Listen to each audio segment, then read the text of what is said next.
அதாவது நம்ம கூடவே இருப்பாங்க, நம்மளை விட கொஞ்சம் அழகா இருந்தாங்கன்னா அவங்க மேல நமக்கு பொறாமை வரும். கொஞ்சம் அவங்களுக்கு பொருளாதாரம் கூடிருச்சுன்னா அவங்க மேல நமக்கு பொறாமை வருது.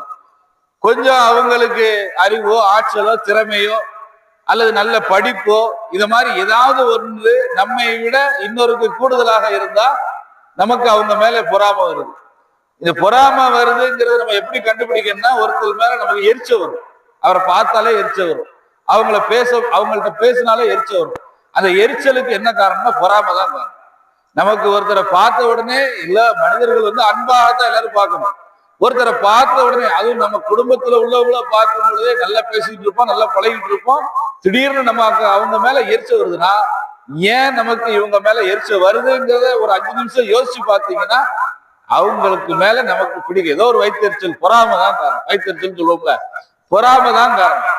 இந்த பொறாமை தான் அவங்க நிறைய பிரச்சனை. இன்னைக்கு நாடுகள் உலக ஊருக்கு ஊரு பிரச்சனை, வீட்டுல பிரச்சனை, ஊர்ல பிரச்சனை, நாட்டுல பிரச்சனை, தெருல பிரச்சனை, உலகத்துல பிரச்சனை, நாட்டுக்கு பிரச்சனை. அத்தனை பிரச்சனைகளுக்கும் அடிப்படை காரணம் என்னன்னா இந்த பொறாமை, ஈகோ.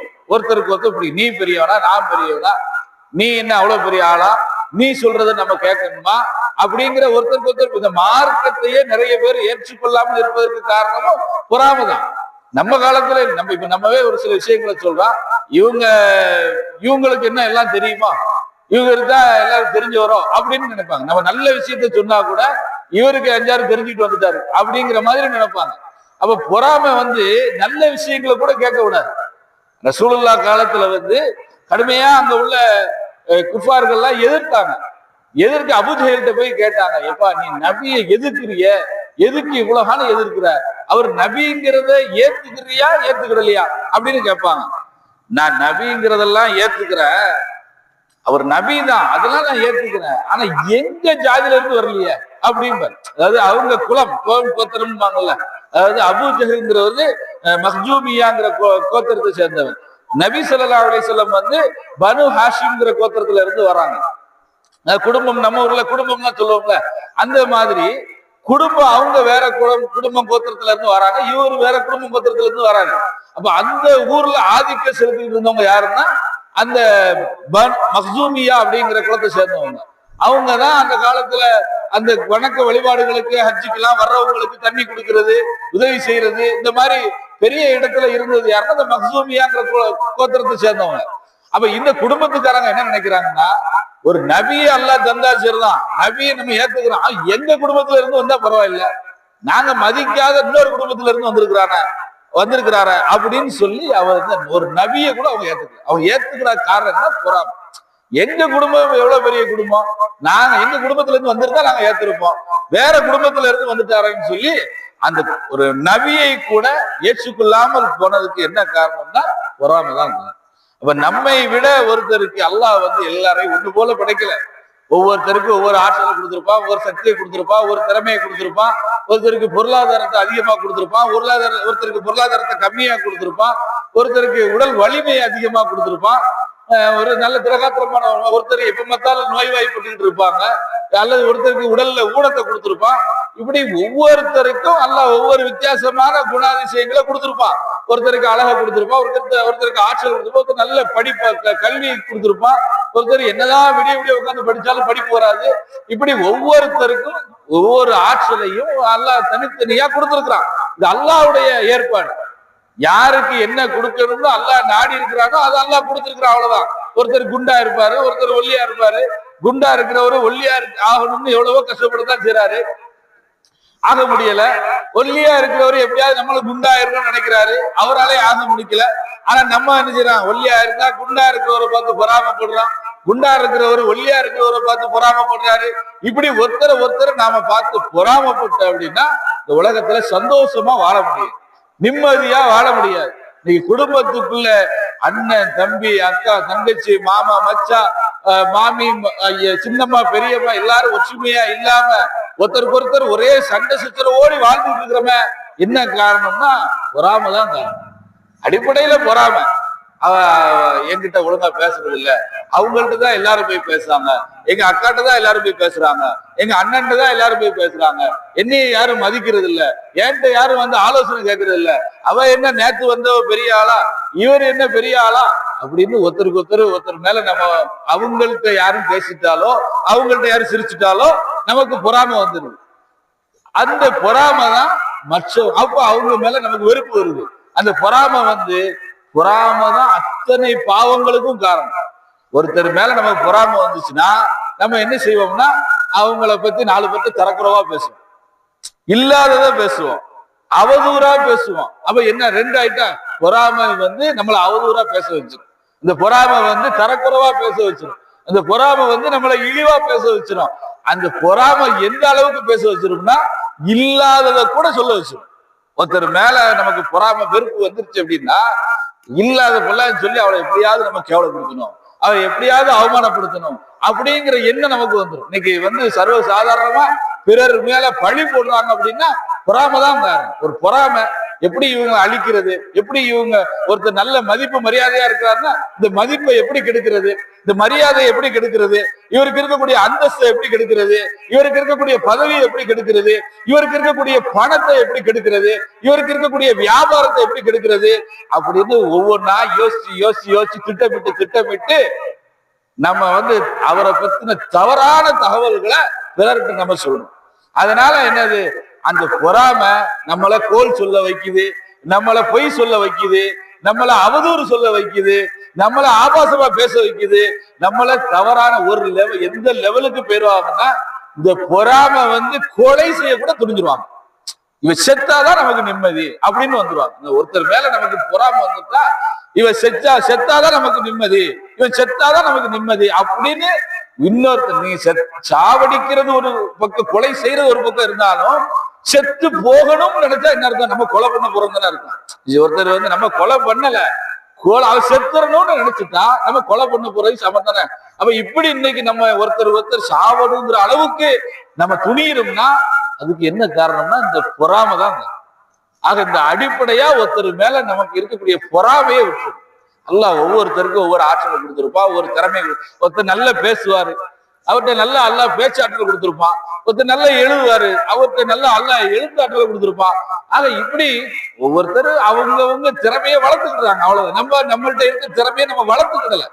நம்ம எல்லாருக்கும் அல்லாஹ் திறமையை கொடுத்துருக்கான், எல்லாருமே நம்ம வளர்த்துக்கிறதுக்கு விரும்பல. நம்மள்ட்ட இருக்கக்கூடிய திறமைகளை, நம்மள்ட்ட இருக்கக்கூடிய பேச்சு எல்லாத்துட்டையும் கண்ணியமா பேசுங்க, உங்கள்கிட்ட எல்லாரும் பேசுவாங்க.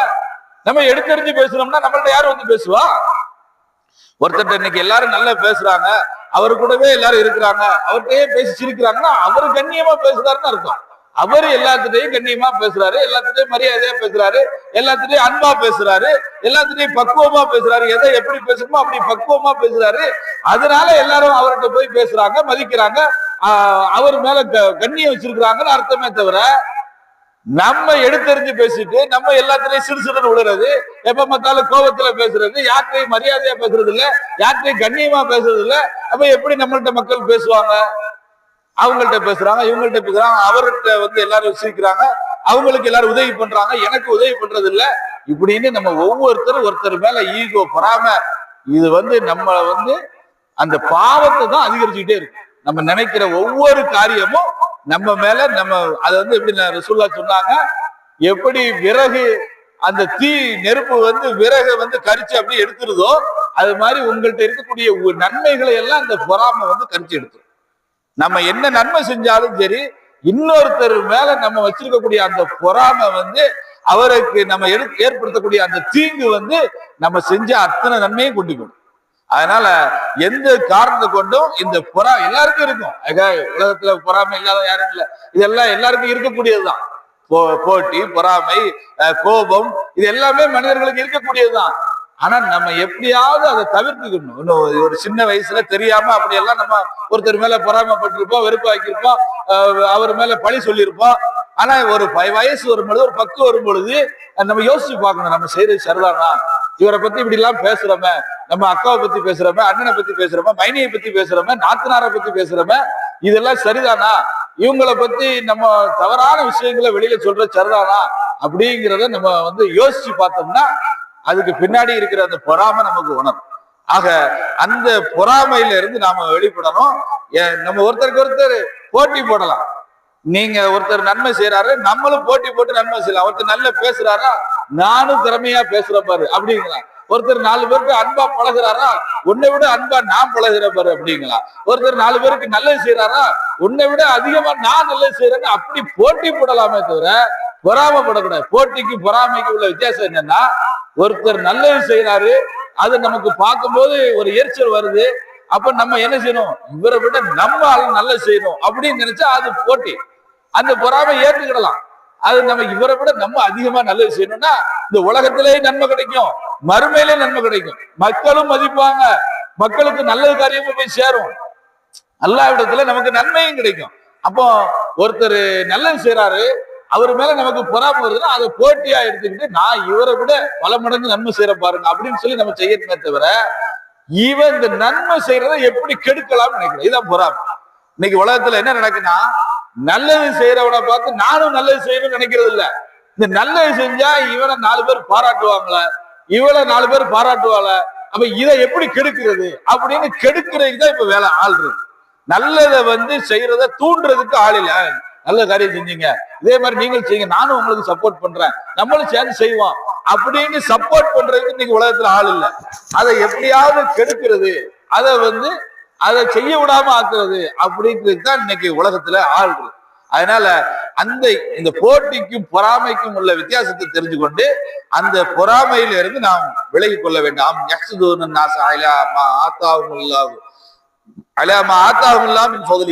அல்லாஹ் தன்னுடைய அருளினால் மனிதர்களுக்கு வழங்கி வச்சிருக்கக்கூடிய மீது இவர்கள் பொறாமை கொள்கிறார்களா அப்படின்னு அல்லாஹ் கேட்கிறான். அல்லாஹ் தன்னுடைய ஆட்சியினால கொடுத்திருக்கான். ஒருத்தருக்கு அல்லாஹ் செல்வத்தை கொடுக்கிறது, ஒருத்தருக்கு அல்லாஹ் பொருளாதாரத்தையும் அல்லது உடல் வலிமையை கொடுக்கிறது, அல்லது நல்ல கல்வியை கொடுக்கிறது, நல்ல அழகை கொடுக்கிறது, அந்தஸ்தை கொடுக்கிறது, மரியாதையை கொடுக்கிறது, செல்வத்தை கொடுக்கிறது, எல்லாமே அல்லாஹ் கொடுக்கிறது. அதை கொண்டு நீங்கள் பொறாமைப்படாதீர்கள். அது அல்லாஹ்வுடைய இஷ்டம். யாருக்கு கொடுக்கணும் யாருக்கு கொடுக்க கூடாதுங்கிறது அல்லாஹ்வுடைய இஷ்டம். அதனால நாம நினைப்போம், நம்ம பக்கத்து வீட்டுக்காரங்க நிறைய செல்வந்தரா இருக்காங்களா, இவ்வளவு வசதி வாய்ப்பா இருக்காங்க, அல்லாஹ் நம்மளை இவ்வளவு கஷ்டப்படுத்துறாங்க அப்படின்னு நினைப்போம். அல்லாஹ் நம்மளை 5 வேளை தொலை வச்சிருக்காங்க, அவருக்கு இவ்வளவு வசதி வாய்ப்பு இருந்தோம் 5 வேளை தொழலையே. அப்ப நல்லவர் யாரு?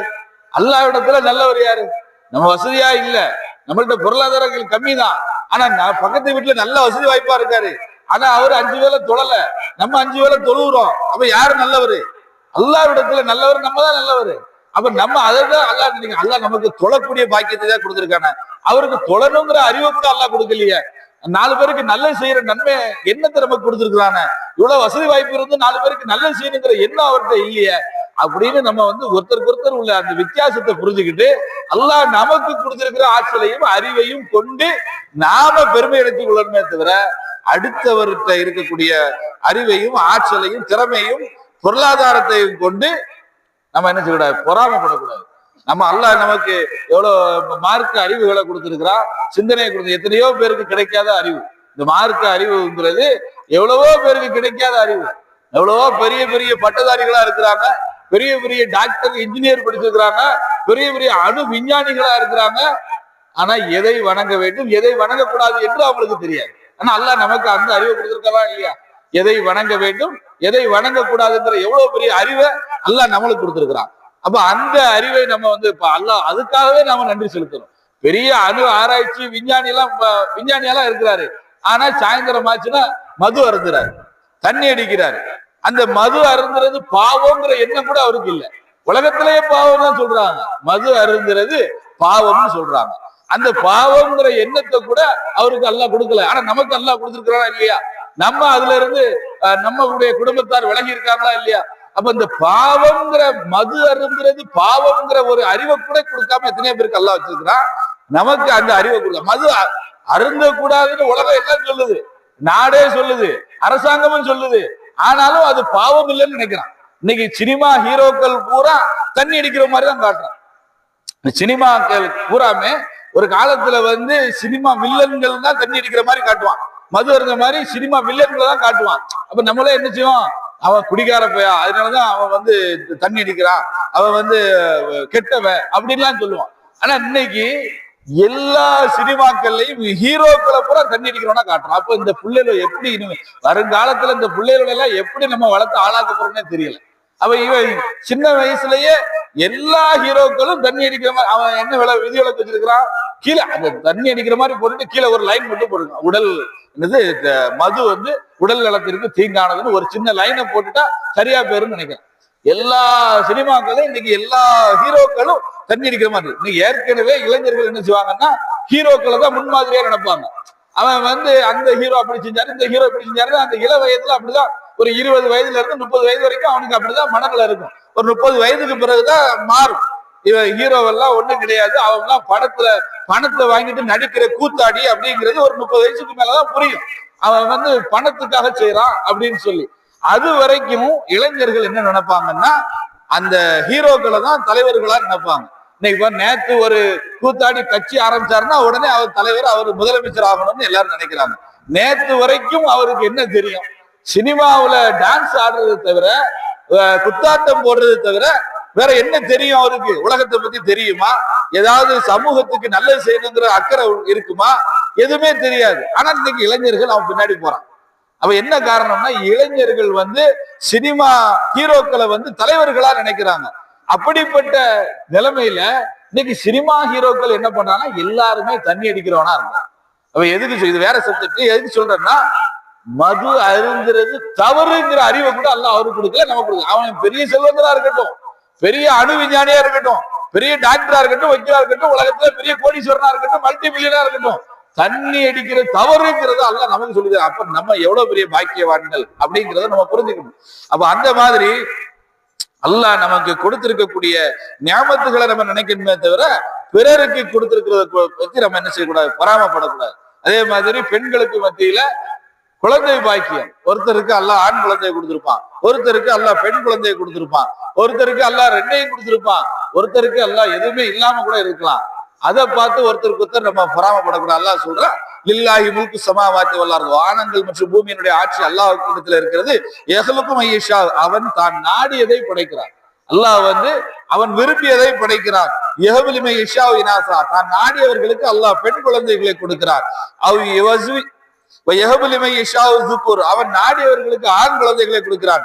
அவ் யுஸவிஜுகும் ஸுக்ரான வ இனாஸா, அவன் நாடியவர்களுக்கு ஆண் குழந்தைகளையும் பெண் குழந்தைகளையும் சேர்த்து கொடுக்கிறான். வ யஜஅலு மன் யஷா அகீமா, தான் நாடியவர்களை அவன் மலடாகவும் ஆக்கி விடுகிறான். அப்ப குழந்தை பாக்கியம் கொடுக்கிறது வந்து நம்ம சில பிள்ளைங்களை வந்து குழந்தை பெறலன்னு உடனே அந்த பிள்ளைங்கள் மேல குறையா நம்ம நினைச்சுக்கிட்டு அந்த பிள்ளைங்களை ஒதுக்கி வைக்கிறது, அவங்கள வந்து மனசு சங்கடம் படுபடியா பேசுறது, அவங்க மலடின்னு 4 பேர்கிட்ட விமர்சனம் பண்றது, அவ பிள்ளை இல்லாதவ அவளுக்கு என்ன தெரியும் அப்படின்னு 4 பேருக்கு நம்ம பேசுறது, இதெல்லாம் எவ்வளவு பெரிய பாவம்.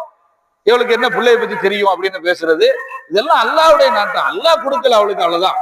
அல்லாஹ் நாடி இருந்தா கொடுத்துருப்பான். அல்லாஹ் நமக்கு நாடி இருக்கான், கொடுத்துருக்கான். அப்ப நமக்கு ஆண் குழந்தைகள் நம்ம அவன் பத்தி அவனுக்கு என்னப்பா 4 ஆம்பளை பிள்ளை அப்படிங்கிறது, அவ பொம்பளை பிள்ளை, அவனுக்கு என்னப்பா 4 ஆம்பளை பிள்ளை, அவன் கொளுப்புல அவன் இப்படி அலைதான் அப்படின்னு நம்ம பேச. ஆம்பளை பிள்ளைன்னா இன்னைக்கு ஆம்பளை பிள்ளை பூரா கஷ்டப்படுதான்.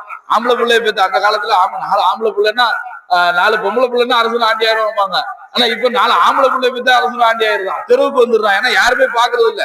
ஆம்பளை பிள்ளைய பூரா எங்க அண்ணன் பாப்பான், தம்பி பாப்பான், அவரு பாப்பாரு, இவர் பாப்பாரு, தெருல விட்டுட்டு கடைசியில தனியா விட்டுட்டு போயிடுறான். எனக்கு மட்டும்தான் கடமையா, எங்க அண்ணனுக்கு கடமை இல்லையா, என் தம்பிக்கு கடமை இல்லையா, தங்கச்சிக்கு கடமை இல்லையா, அவருக்கு கடமை இல்லையா, இவருக்கு கடமை இல்லையான்னு இன்னைக்கு ஆம்பளை பிள்ளை பொட்டை பிள்ளை பெற்றா மட்டும்தான் உலகத்துல வாழ முடியும். பொம்பளை பிள்ளை இல்ல எனக்கு எல்லாம் ஆம்பளை பிள்ளைன்னு பெருமையா சொல்லுவாங்க, பூரா தெருல தான் கிடக்கான். அந்த அளவுக்கு இன்னைக்கு நிலைமை. பொம்பளை பிள்ளை இருந்தா மட்டும்தான் இன்னைக்கு தாய் தகப்பன பாக்காங்க. யதார்த்த உண்மை அதுதான். அப்ப அந்த மாதிரி இன்னைக்கு எனக்கு ஆம்பளை பிள்ளை அப்படின்னு சொல்லி பெருமை அடிக்கிறதுக்குலாம் இன்னைக்கு ஒண்ணு கிடையாது.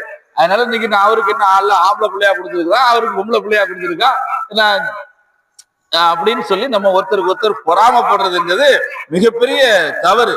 அதனால அந்த மாதிரி தனக்கு கிடைத்ததை கொண்டு பொறாமைப்படுவதோ, தனக்கு கிடைக்காததை கொண்டு மற்றவங்களை பார்த்து எரிச்சப்படுறதோ கூடாது.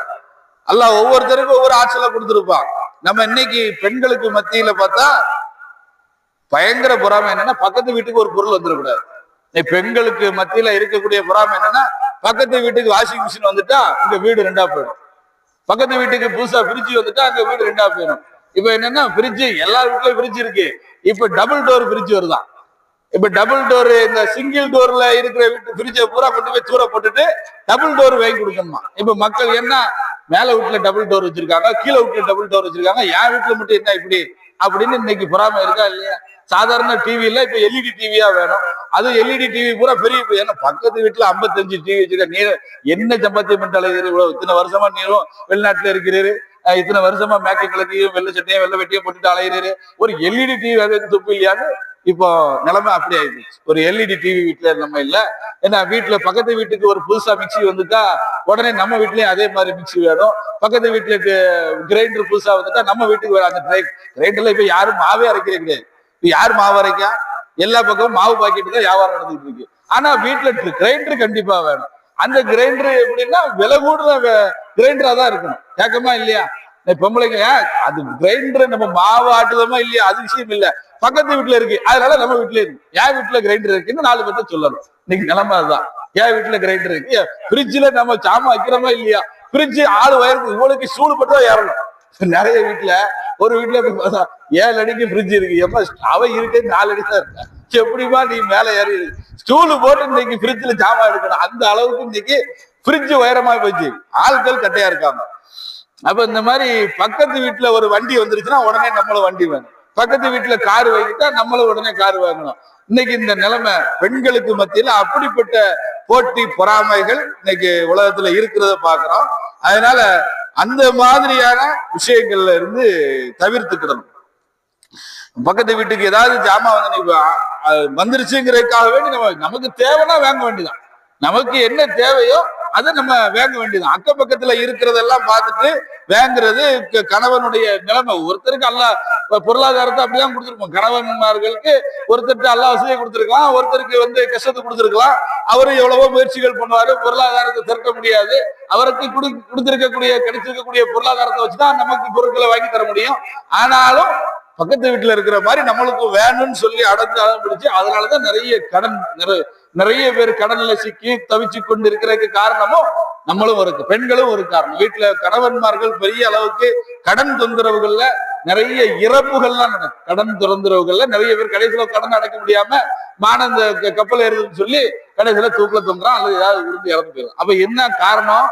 இதெல்லாம் நம்ம தேவையற்ற பொருட்களை வாங்கி குவிப்பதுதான் காரணம். அதனால நாம இது அத்தனைக்கும் காரணம் பொறாமை தான்.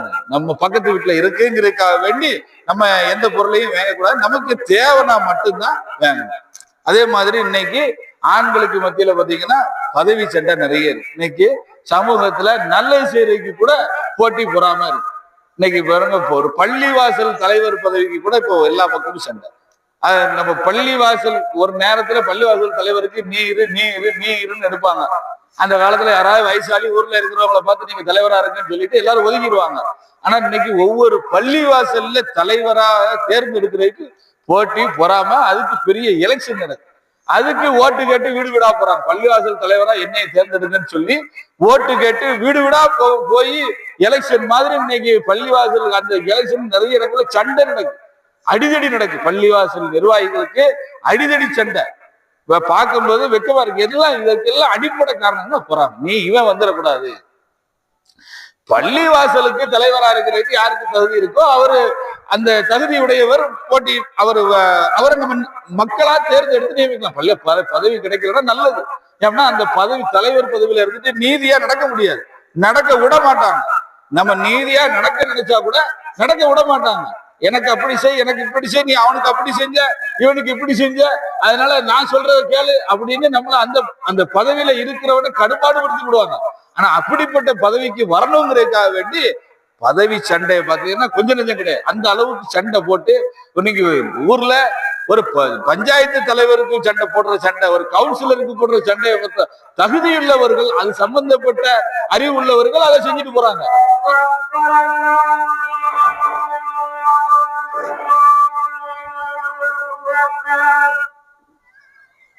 Allah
ஆக அன்பிற்குரிய சகோதர சகோதரிகளே, இந்த பொறாமை என்பது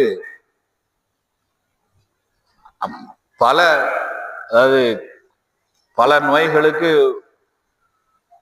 ஒரு நோய் எடுத்துக்காட்டாக இருக்கும். அது மாதிரி பல பாவங்களுக்கு இந்த பொறாமை காரணமாக ஆகிடும். இந்த பொறாமை நமக்கு மனசுல ஏற்பட்டுச்சு, ஒருத்தருக்கு மேல நம்ம பொறாமை ஏற்பட்டுச்சு அப்படின்னா இந்த பொறாமையினால நம்ம பல தவறுகளை செய்யணும். ஆக அதுல இருந்து இன்னைக்கு விலகி கொள்ள வேண்டும். பொதுவாக குடும்பத்துல இது நிறைய இருக்கு. இன்னைக்கு குறிப்பா பெண்களுக்கு மத்தியில வீட்டுல புதிதாக ஒரு மருமகள் வந்துட்டான்னா அங்க மாமியாருக்கும் மருமகளுக்கு மத்தியில அந்த பொறாமை, ஈகோ, யார் பெரியவங்க அப்படிங்கிறதுல போட்டி பொறாமை. இதனால குடும்பத்துல ஒரு மிகப்பெரிய சங்கடங்கள், சண்டை சிச்சரவுகள், பிளவுகள், ஒற்றுமையின்மை, நிம்மதியின்மை எல்லாமே இருக்கு. அப்ப அதுவும் என்ன காரணம்னா, மாமியார் மருமகளுக்கு சண்டைக்கு என்ன காரணம்? பொறாமை தான் காரணம். என் பிள்ளைகிட்ட யார் நெருக்கமாக இருக்கிறது அப்படிங்கிற பொறாமை தான். அப்ப 25 வருடங்கள் வளர்த்து ஆளாக்கிய அந்த பெண்மணிக்கு தன்னுடைய பிள்ளைக்கு இன்னொருவர் நெருக்கமாக விட்டார் என்பது அவங்களுக்கு ஒரு நெருடல் ஏற்படுகிறது. அதனால சில விஷயங்களை அவங்க விட்டு கொடுக்கறதுக்கு மறுப்பாங்க. அதே மாதிரி ஊரறிய எல்லாருக்கும் முன்னிலையில நிறைய சீர்சிராட்டெல்லாம் கொடுத்து நகையெல்லாம் கொண்டு வீட்டுல நுழைஞ்சிருக்கிற நான், எனக்கு தான் எல்லா உரிமையும் இருக்கு அப்படின்னு பெண்கள் நினைக்கிறது.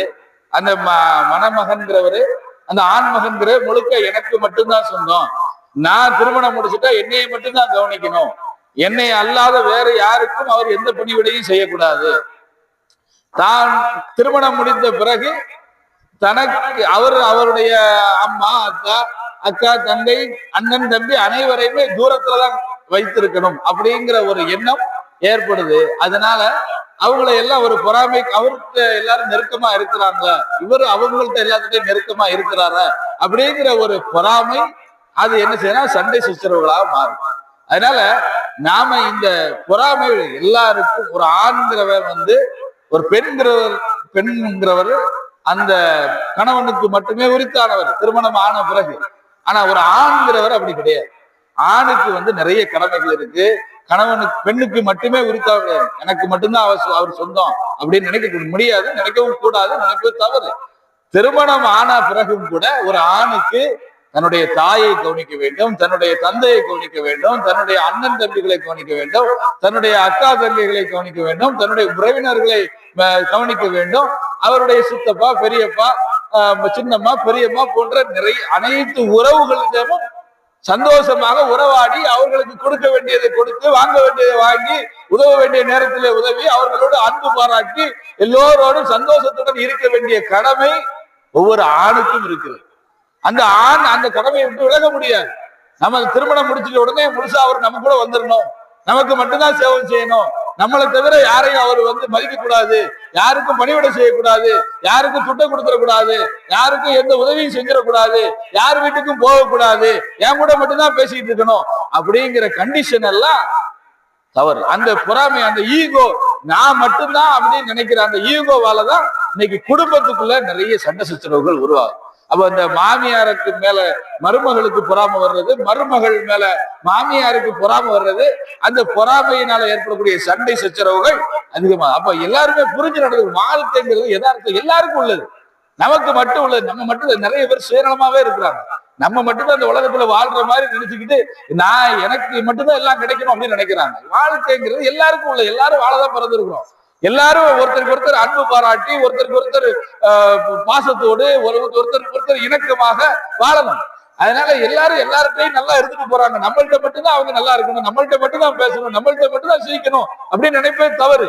அவங்கவுங்க வாழ்க்கையை அவரவர் வாழணும். நான் சொல்ற மாதிரிதான் நீ வாழணும், நான் சொல்ற மாதிரிதான் நீ நடக்கணும், நான் சொல்ற மாதிரிதான் நீ செய்யணும் அப்படின்னு ஒருத்தரையும் யாரும் எடுத்துக்கூடாது, கோடு போட்டு நிப்பாட்டக்கூடாது. தவறான காரியம் செஞ்சா மட்டும்தான் சொல்லிவிடணுமே தவிர நம்ம தவறான காரியத்திலாம் நிப்பாட்டுறது இல்லை. நல்லது செஞ்சா மட்டும் தான் நிப்பாட்டுறோம். யாரையும் கெடுக்கும் போது நம்ம பிசாம விட்டு அவன் என்ன செஞ்சுட்டு போறான், யாருக்கும் உதவி செஞ்சா உடனே நிப்பாட்டிடுறோம், செய்யாத அப்படிங்க. அவன் கெடுக்கும் போது தடுக்கிறது இல்லை. 4 பேரை கெடுக்கிறான்னா அதை தடுக்கிறது இல்லை. ஆனா 4 பேருக்கு உதவி செய்யறான்னா நம்ம தடுக்கிறோம். அப்ப இந்த மாதிரி ஏன்னா போட்டி பொறாமை, அவங்க நல்லா இருந்துடக்கூடாதுங்கிற எண்ணம். அப்ப இந்த மாதிரி அடுத்தவர் மேல போட்டி பொறாமைகள் இருக்கக்கூடாது. இந்த போட்டி பொறாமைகள்னால குடும்பத்துல நிம்மதி. அதே மாதிரி வியாபாரத்துல போட்டி பொறாமை, போட்டி இருக்கலாம். வியாபாரத்துல ஒருத்தருக்கு ஒருத்தர் போட்டி இருக்கலாம். ஆனா இன்னைக்கு பொறாமை. ஒரு கடை ஒருத்தர் வைக்க முடியல, ஒரு இடத்துல ஒருத்தர் வந்து பலசர கடை வச்சுட்டாருன்னா சுத்தி 4 பலசர கடை வச்சிருக்காங்க. நம்மளே என்ன செய்யறோம், நம்ம எங்க கடை இல்லையோ பார்த்து ஒருத்தர் கொண்டு கடை வச்சா உடனே இங்க இவருக்கு வியாபாரம் நடந்த உடனே சுத்தி 4 பேர் கொண்டு போய் கடை வச்சிடறான். அல்ல இவனுக்கு கடையை ஓய்க்கணும்னா என்ன செய்யறது, அவன் 10 ரூபாய்க்கு கொடுத்தா நான் 7 ரூபாய்க்கு கொடுக்குறேன் அப்படிங்கிறான். அவரும் 10 ரூபாய்க்கு கொடுக்காரு, நானும் 10 ரூபாய்க்கு கொடுத்தோம்னா அது வந்து போட்டி.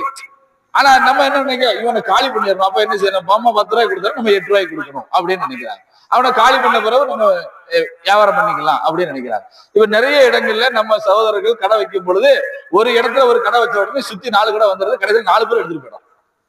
இன்னைக்கு எந்த தொழிலுமே 6 மாசம் கூட வைக்க முடியல. ஒரு கடை வச்சுன்னா 6 மாசம் 1 வருஷம் கூட தாங்க மாட்டேங்குது. நிறைய, நானும் ஒரு வியாபார சங்கத்துல தலைவரா இருக்கேன்.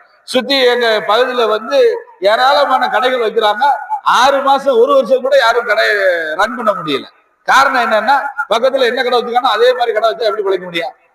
அப்ப நம்ம அந்த பகுதியில என்ன இல்லையோ எது அவ அடுத்தவர் மேல பொறாமை, ஐயப்பா அவனுக்கு நல்ல வியாபாரம் நடக்குது, அப்ப இதே கடையை வச்சாதான் நமக்கு வியாபாரம் நடக்கும் அப்படிங்கிற பொறாமை.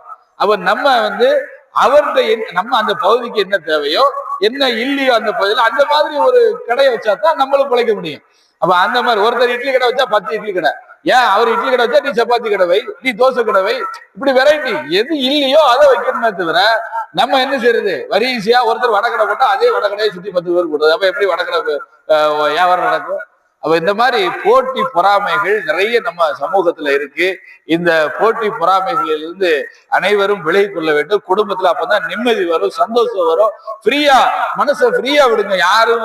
யார் அவரவர் வாழ்க்கையை அவரவர் வாழ்ந்து போறாங்க, எல்லாரும் நல்லா சந்தோஷமா இருந்துட்டு போறாங்க, எல்லாத்துட்டையும் எல்லாரும் அந்யோன்யமா பழகிட்டு போறாங்க, எல்லாரும் கூட எல்லாரும் சிரிச்சு பேசிட்டு போறாங்க. நம்ம எங்க அக்கா அங்க போக கூடாது, என் தங்கச்சி இங்க போக கூடாது, என் வீட்டுக்காரர் அவர்கிட்ட பேசக்கூடாது, இவர் மேல வீட்டுக்காரர்கிட்ட பேசக்கூடாது, கீழே வீட்டுக்காரர்கிட்ட பேசக்கூடாது, என்ன அவ அக்கா கூட பேசக்கூடாது, தங்கச்சி கூட அம்மா கூட பேசக்கூடாது, அவ சின்னம்மா கூட பேசக்கூடாது, இப்படின்னு ஒருத்தருக்கு ஒருத்தர் நம்ம பகைமை பாராட்டி ஒருத்தருக்கு ஒருத்தர் ஈகோவாக பொறாமைப்பட்டு கொண்டு இருந்தா நம்முடைய நன்மைகள் அனைத்தும் அழிந்து விடும். ஆகவே அப்படிப்பட்ட பாவமான காரியங்களில் இருந்து விலகி இருக்கக்கூடிய நன்மக்களாக அல்லாஹ் உங்களையும் என்னையும் ஆக்கியருள வேண்டும் என்று துஆ செய்த வண்ணமாக முடிக்கிறேன். வாசல் அல்ஹம்துலில்லாஹி ரப்பில் ஆலமீன்.